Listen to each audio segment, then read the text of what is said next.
పోరి అంటే దరిద్రం రా, దరిద్రం అంటే పోరి. అవునరా, నాక పెట్టాలన్నా సుఖ పెట్టాలన్నా ఆలోచించనే ఉంటది. సుఖ పెడతారని మీరు పోయి ఏలు పెడతారు, వాళ్ళేమో మీ నోట్లో ముద్ద పెడతారు.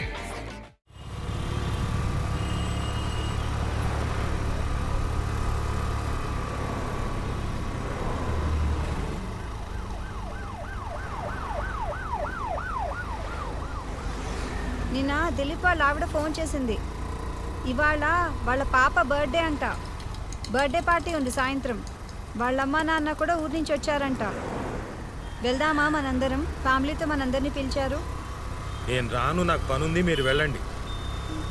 సండే పని ఏంటి? అయినా వాళ్ళు నీకు 2 సార్లు ఫోన్ చేశారంట నిన్న, నువ్వు ఫోన్ ఎత్తలేదు. అందుకనే వాళ్ళు నాకు మళ్ళీ ఫోన్ చేశారు, ఇన్వైట్ చేశారు, వెళ్దాము. బా నాకు పనుందని చెప్పాను కదా, నేను రాను, మీరు వెళ్ళండి.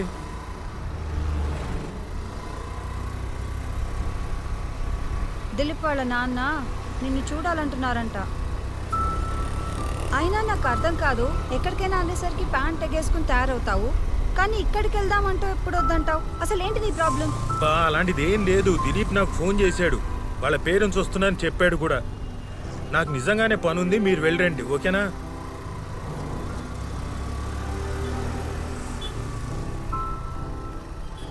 దిలీప్ వాళ్ళ నాన్నగారికి నువ్వంటే ఎంత ఇష్టం, ఎంత బాగా మాట్లాడతారు, మీ ఇద్దరు ఎంత బాగా కబుర్లు చెప్పుకుంటారు. సండే చక్కగా అక్కడికి వెళ్ళి మనం ఎంజాయ్ చేద్దాం. పిల్లలు కూడా ఎంజాయ్ చేస్తారు. ఇంట్లో కూర్చుని టీవీలో ఆ దిక్కుమాల సీరియళ్ళు సినిమాలు చూడడం తప్ప వేరే పనే ఉంది. వెళ్తే అందరం కలిసి ఎంజాయ్ చేయొచ్చు. సండే ఈవినింగ్ వెళ్దాము, బాగుంటుంది.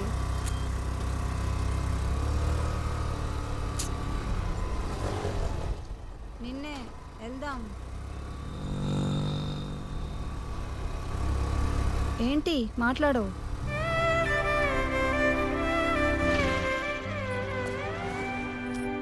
అబ్బా మళ్ళీ తాగలా? బాబు ఎంతమ్మా? 40 రూపాయలు సార్. 2 కట్లీ. అసలు ఈ తేగల్ని చూడగానే పూనకం వస్తుందేంటి నీకు? అసలు వీటిని ఎవరైనా తింటారా? నువ్వు తప్ప ఎవ్వరూ తినరు. ఇగో ముందే చెప్తున్నాను, తక్కువ కొను, లేకపోతే పక్కింటాళ్ళకి వాచ్మెన్కి ఇచ్చేస్తాను. బాబు ఇంకో 2 కట్లీ అమ్మా.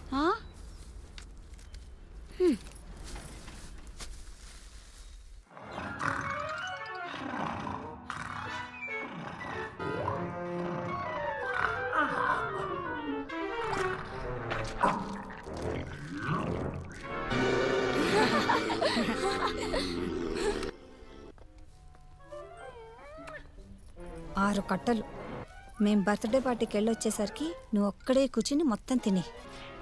నీకు తాగాలంటే ఇష్టం కదా, నేను వంట ఉండను. ఒక్కడవే కూర్చుని ఊరేగు. అన్నీ తిక్క పనులు.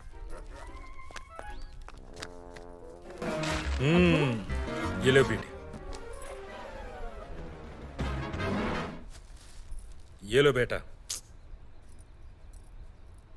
అబ్బా నాకు ఈ వాసనే నచ్చదు, మళ్ళీ తెచ్చావా? తినరా.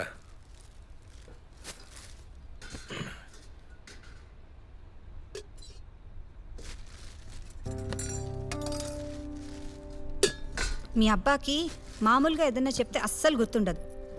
తేగలు కనిపిస్తే మాత్రం కొనేస్తాడు, తినమని చంపుతాడు. ఇగో సాయంత్రం బర్త్డే పార్టీకి వెళ్ళాలి, కాసేపు వెళ్ళి పడుకోండి.